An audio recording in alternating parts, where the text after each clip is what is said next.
بابا جان، آپ نے تو میرے دل کو چھو لیا، نائمہ نے بڑی محبت سے وقار کو دیکھتے ہوئے کہا۔ ہاں بیٹا، وہ لمحہ مجھے آج بھی یاد ہے، وہ میری زندگی کا سب سے قیمتی لمحہ ہے۔ اس لمحے نے خدا کے اس فضل کا آغاز کیا جس کا تجربہ میں آج تک کر رہا ہوں۔ وہ فضل میری ذات تک محدود نہ رہا، خدا کا وہ فضل اسرا تک پہنچا۔ وہ فضل میری اگلی نسل میں پہنچا۔ میں عبداللہ جیسے بڑے آدمی کا باپ بنا جس کے ذریعے سے اللہ کا فضل لاکھوں کروڑوں لوگوں تک پہنچا۔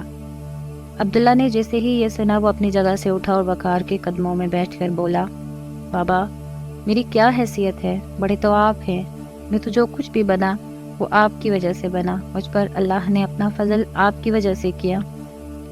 بیٹا بڑا تو صرف اللہ ہے، اس نے ہم سب پر اپنا کرم کیا اور ہمیں دنیا کے عارضی غموں سے بہت معمولی سا آزمایا اور پھر کبھی نہ ختم ہونے والی نعمتوں میں ہمیشہ کے لیے آباد کر دیا۔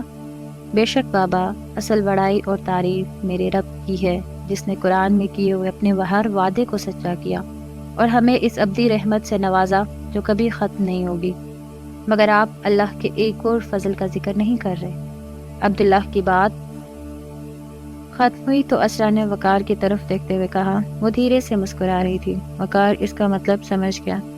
ہاں بھائی، تم وہ سب سے بڑا فضل تھی جو پچھلی دنیا میں اللہ نے مجھ پر کیا تھا۔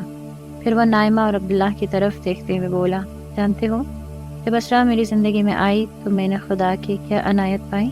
اس دونوں سوالیہ نظروں سے اسے دیکھنے لگے۔ وقار نے اپنی بات کی خود یہ وضاحت کی، میرے لیے اللہ تعالیٰ نے سونیا کو دوبارہ زندہ کر دیا تھا۔ میں نے جسے کھویا تھا اسے بہت بہتر شکل میں دوبارہ پا لیا۔ اچھا، مگر کیسے بابا؟ میں یہی تو جاننا چاہتی ہوں، نائمہ نے شوق سے پوچھا تو وقار نے کہا، میں بتاؤں گا، مگر وہ بہت بات کی بات ہے۔ مگر وہ معاملہ بھی اتنا سادہ نہیں تھا۔ ایسا نہیں تھا کہ ایک روز اسرا خاموشی سے میری دلہن بن کر میرے گھر آئی ہو۔ اس میں بڑے بڑے نشیب و فراز آئے تھے۔ یہ صرف اللہ ہی تھا جس نے ان تمام سرد و گرم میں مجھے سنبھالے رکھا۔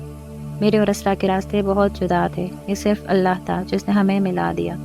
مگر ذاتی زندگی میں اس تبدیلی سے قبل بھی میں بہت سے مراحل سے گزرا، سب سے بڑھ کر یہ کہ میں نے خدا کو قرآن کی شکل میں زندہ پا لیا۔ قرآن مجید کامل جانا زندگی کا وہ ٹرننگ پوائنٹ تھا جس نے میری دنیا اور آخرت کو ہمیشہ کے لیے بدل دیا۔ پہلے اس انعام کی کچھ تفصیل میں تمہیں بتاتا ہوں۔